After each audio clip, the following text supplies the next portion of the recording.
Welcome, everybody. I'm Arman Asadi, CGO of Collective Shift, where we share the latest and best crypto analysis and advice on this channel to help you create more wealth and freedom. Please make sure to like this video and subscribe, and check us out at collectiveshift.io. Today, we have a very special interview with Greg Oakford, the co-founder of NFT Fest Australia. Greg, welcome. Thanks for being here, man. Thanks for having me. Looking forward to breaking all things NFTs down. Oh yeah. So I've got five hot investing questions for you. This is a new segment that we're doing, and kind of the idea is that we're trying to capture the best information we possibly can across experts across different fields. And it really helps, I think, investors in general just get a sense of how different people approach the same problems. So I think you'll like this. So first of all, tell us a bit about yourself and your company and what you're into. Yeah, so I fell down the NFT rabbit hole sort of late 2020, early 2021. The penny drop moment for me was I had collected a lot of NBA basketball cards as a kid, big basketball fan, player all through my juniors. Sort of looked at the Top Shot model and went, okay, this is my childhood reincarnated, but the cards are digital, right? And at the time, my brain went, using blockchain technology, which is kind of true, but obviously being on flow and sort of then not realizing all the nuances to different chains and the whole sort of blockchain ecosystem. But that was a way that my brain was able to piece together early what one use case of an NFT was. But shortly after that, I sort of fell into Kevin Rose's Modern Finance podcast, which span out to then be Proof, from an NFT perspective.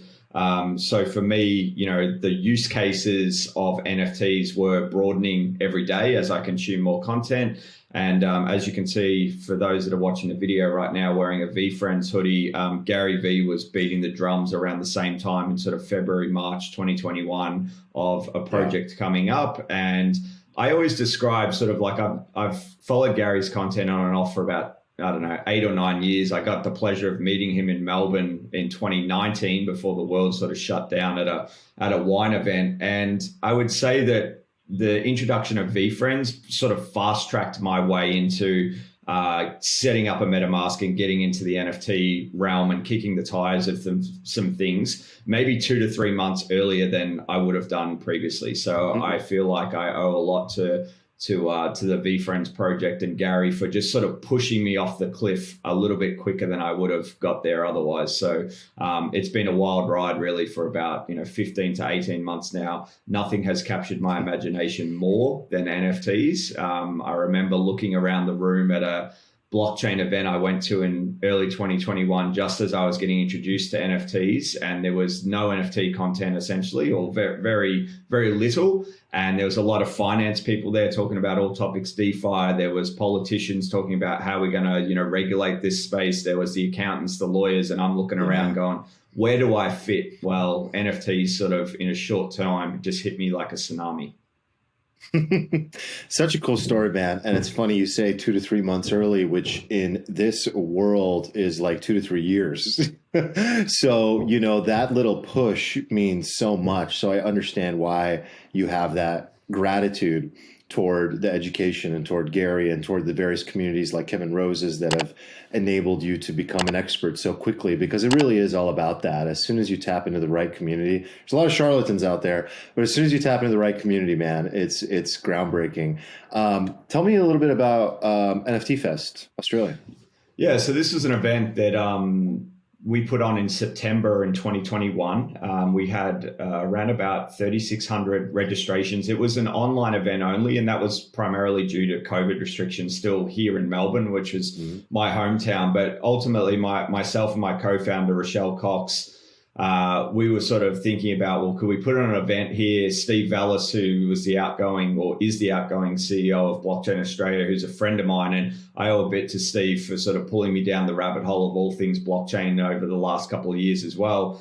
We all sort of decided, well, this could be an event that we put on, showcase not only local talent in the NFT space and broader blockchain ecosystem, but also global talent as well. So between sort of Steve and Rochelle's contacts in the overarching ecosystem and me being down the rabbit hole on all the project side of things, we were able to get a really good lineup going. And we had 9 hours of straight content in September. And, the energy I got from that event, to be honest, was a real catalyst for me to leave my corporate job about 2 months later. I just thought there's something really special going on here. Like, obviously, when the price is going up, that can distort everyone's actual reality. But even in this sort of bear market now, I still wake up with incredible enthusiasm for where this technology is taking us. And I think it's just very hard to batch NFTs or Web3 into one barrel, right? There's so much nuance to it.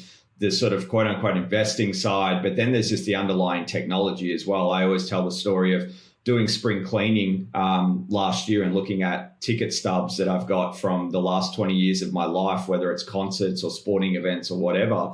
And most of those ticket stubs are faded ink. They've got faded ink. They're dog-eared. They're just looking a little terrible, right? And I just think in 5 to 10 years, I had this sort of, these are going to be unrecognizable. And I think for the Greg that is born today, he or she, or I should say he in the circumstance of Greg, but that new Greg coming up in the world is not going to know anything but NFT tickets, right? And that's going to be, beautifully crafted digital artwork. And, a lot of people say, well, I still want the physical. Well, that's fine. I have a bunch of NFTs, right, that you can print the physical to. So I think it's just a new way, a new evolution of the internet. And like I said, it's just, I wake up every morning just wanting to dive into a new topic and get my hands dirty. So, NFT Fest was sort of something that probably put me on the map to a degree, particularly here in Australia. And we ran a second version of that. I call it sort of NFT Fest 1.5 in March this year, which was part of Australian Blockchain Week. And to give you a little bit of alpha as well, we will actually be running a standalone NFT Fest event in November this year. Dates and venues are still to be decided, but we will run a 2-day event, most likely in late November as a standalone NFT event. So looking forward to pulling that all together in the coming months. I'm sure our community would love to learn more about that. So we'll definitely have to please share that information when you have more. But let's dive a little bit deeper into that. You really intrigued me. I couldn't agree more. I personally find NFTs to be just absolutely exhilarating, regardless of the market that we're in. They're so fascinating. They've really decoupled from crypto in so many different ways, not so much in the ways that people see on the surface. But to that end, I'm curious, what is your overall, I usually ask people their overall crypto investment thesis. What is your NFT investment thesis? How do you approach this industry with the end outcome of accumulating assets that, increase in value and or make you the most ETH and /dollars? Yeah, so it's a great question, and it's an evolution for me, and it's still evolving. And what I mean by that is my first Ethereum, my first ever NFT was actually on the Wax blockchain. And that was just based on, I started Googling best NFT podcasts, and some podcast popped up that it was 2 guys that were pretty much breaking down all the projects on Wax. Now, I didn't really know all the differences between Wax and Flow and Solana and all that. I was still figuring that out at the time, but I wanted to get my hands dirty. So I just jumped on wax.io, I think it was, and bought some NFT that I haven't looked at since, to be honest. But that was the first NFT I ever bought. I think it was like 10 or 15 bucks, something like that.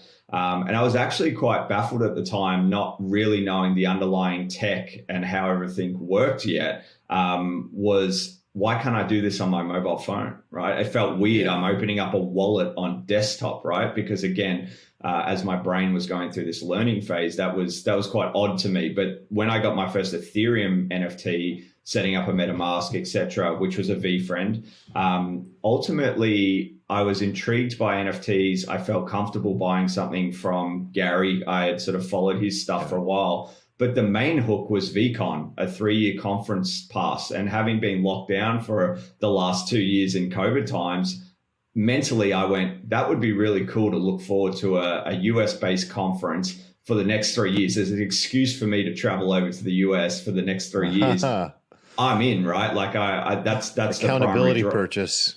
Yeah. Well, ironically, my first NFT was the Accountable Anteater. So, shortly after, 2 days after, I got the bug, and then it was the Alert Ape. So I bought two VFriends to start with. So back to your original question, though, in terms of like the investment thesis, it's quite an odd one because the majority of NFTs that I've bought that have done really well, I have not bought them for an investment thesis. And I know that that's sort of like skipping and dancing around your answer. And this, obviously, none of this is financial advice. But the first thing I ever bought off OpenSea was a Bored Ape, and that was for 0.36 ETH, right? So, and the reason I bought that ape was I'd been on crypto Twitter. I was lurking around. I was still in my corporate job at the time, so I'm doing this sort of on the side, nights and weekends, etc. And I looked at it and I went, okay, with my V friends, I get a conference pass, but with Bored Ape, I go onto their website and their first like digital perk, because I always talk about the digital and physical perks that can come with an NFT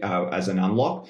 The unlock was you go to the website, you sign. You sign on your MetaMask to say, I am an owner of a Bored Ape, and you got to write on a digital wall in their swamp, right? And it was their digital bathroom wall. And so I contributed to that. And that was a massive brain unlock for me to go, this is going to be really interesting, because we can now like token gate the internet in a whole new way. Like obviously, you can have subscription services in a Web 2 context, etc. But this is a whole new way of sort of doing business on the internet through sort of like blockchain technology. So that was literally the reason I bought a Bored Ape. Now, when I tell that story, most people roll their eyes and say, yeah, sure, you knew what was going to happen, blah, blah, blah. I didn't. The fact is I didn't. Of course, yeah. I looked on OpenSea. I picked one. Yeah, no one knew, right? So, and then another example would be the Proof Collective Pass I bought in December last year. I bought that for 1 ETH. I think the floor is sitting around 75, something like that at the moment. It's been quite high. And, that was because I wanted to get into Kevin Rose's inner circle, right? I knew that this Discord would be for 1,000 people. I really wanted to start mingling with high-level people. And I always describe like Web3 as almost we have our own mini Silicon Valley in our bedrooms, right? Or wherever we set up our computer at home. And it's just a whole new way of thinking about things. But in terms of other things I've sort of bought, I do look at a lot of historical NFTs too. And a lot of people have different views on what is classified as historical, what is not. I'm a pretty large holder of a project called Crypto Arte, which is a 2018 project, which was arguably the first generative art project on Ethereum. Autoglyphs was the first generative art project fully on chain on Ethereum, but that came in April 2019, and then you had like Chromie Squiggles in sort of November 2020 as well. For me, I went down the rabbit hole of Crypto Arte. I think it doesn't get as much love right now for whatever reason, because it's not quote unquote fully on chain. But I know the founder, Seb, and he's sort of indicated that he may actually put it all on chain at some later date. So for me, that was probably a bet where I went, I think, zooming out in 5 to 10 years that, this particular project, and I just like it as well. Like I've actually printed a few of the ones I hold on a physical canvas and hung them up in my home, etc. So, I look at some historical stuff. And then from a PFP perspective, I think that's really about the attention economy. So, I like to think that there's probably like 2 or 3 buckets of NFTs, right? When we're viewing them, we can't view them all in the same bucket. We've got the PFPs, which are probably the most notable. Obviously CryptoPunks kicked that run off with that 10K collection type of thing that Bored Apes have sort of, copied to a degree with their own take on things. And then we've seen Doodles and Clone X and, Meebits come, and we've seen, Moonbirds recently. We've seen all these PFPs come, but ultimately that's like an attention economy. Then you have your sort of generative art side of things, and then you sort of what you have your sort of historical context as well. Like what are some of the projects? What are some of the very early things that kick this whole new wave off? So that's sort of generally how I view things through, is like, is it historically significant? Is it more on sort of like, will it attract, from a generative art perspective, will it attract traditional art collectors in the coming 5 to 10 years when they become more accustomed to what NFTs are, because there's still a lot of people to come into the ecosystem, right? And then the PFP side of things, I think a lot of that to me is, what is the not only the community behind it, but who is the operator, right? So if you're buying VFriends, you're essentially betting on Gary. If you're buying Moonbirds, you're making probably a pretty big bet on Kevin Rose, right? So that's one of the things I've always identified is like, who are the people behind the project as well? And do I feel comfortable that they could steer things in the right direction? It's fantastic. What a great framework. By the way, huge fan of the curio cards. That's one of my favorite historical. Yes, I like curio cards too. Ended up being my first toe in the water. So to wrap this up, I have a few rapid fire questions for you, Greg, and you can take them any direction you want, but it's kind of meant to be just what comes to mind right away. So what is your number one NFT investing tip for investors? Number one NFT tip. I'm gonna give you my sitting on the fence answer first and say lead with curiosity, and then you're gonna have a bunch of your listeners going, that gives me nothing actionable, right? What is lead with curiosity? But that's really how I've done reasonably well over the journey. Is I've been curious to write on the bathroom wall. I've been curious to get in Kevin Rose's inner circle. So I bought a utility card. From a more practical standpoint, I really think you need to spend a lot of time on OpenSea or, a product like, say, NFT Nerds, which is an NFT collecting platform that I use. The reason I say that is knowing the nuances of different collections can often be the difference between getting a good investment result or a bad one. And what I mean by that is, if we use Chromie Squiggles as an example, right, there are a lot of different variations of Chromie Squiggles. There's ones that, maybe aesthetically look really good, and that's good to collect sometimes from an aesthetic standpoint. But if you just go in there thinking that all of the collections are the same, there's a lot of nuances, and often you can find, particularly in bear markets, you can find just slightly above floor prices that are actually like in the top 5 or 10% of the collection. So if you're, rather than just scrolling floor, if you know the nuances of different projects and what sort of attributes are more desirable by collectors, then you can really pick yourself up a bargain. But you have to spend the time digging into collections. So that's probably my recommendation. Like I'll give you another practical example. I know there's meant to be rapid fires, but there's a new music NFT, sort of like utility pass called the Hume Collective that came out last week. And, there's a little bit of a run up on that earlier this week, but most people didn't realize that there was 3 tiers. And so there was around about 1,000 NFTs, and there was 170 of the middle tier, 25 or something of the top tier, and then 750 or 800 of the other one. People were buying the lower tier for like 0.8, 0.85, 0.888. And they could have got the middle tier that was much more scarce for 0.9, right? So not knowing the different tiers in that perspective has probably hurt that collector, where they could have got the much more rare NFT for like $50 more. So that's sort of why I say, like, really get to know the nuances of the collections. I think that's great advice. It's overlooked, and sometimes the best advice is really just following your curiosity, and you can apply that, extrapolate that to so many things. So I love it.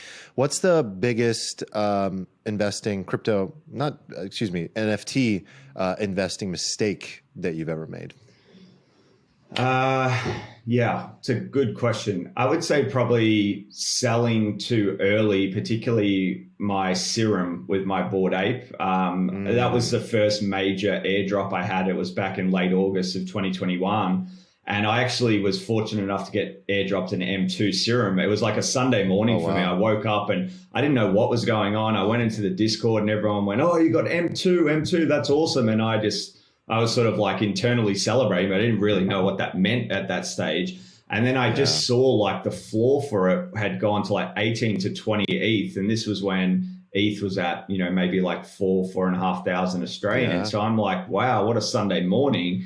And I didn't sell it at the moment, but it went down to 8 ETH that day. And I went, oh my God, I've just lost 12 ETH. It won't come back up. The next day it comes back up to around about 18 again. And I sold it. And at the time, I think, I felt like an absolute genius. But honestly, if I would have held on to that, with a deflationary mechanism with the serums being used, There was at one point a few months ago where I think the M2 was at, 60, 65 ETH, and that was when ETH was still at a healthy number too. So cutting the ties of your winners too early is probably my biggest mistake. But I also think probably having seen the market downturn in the last few months too, is if you still have to recognize it is a very, very volatile market. And, having not been in crypto as long as many other people, I hadn't had my rite of passage. Well, I certainly have had my rite of passage in May and June. So, I would say cutting the ties of your winners is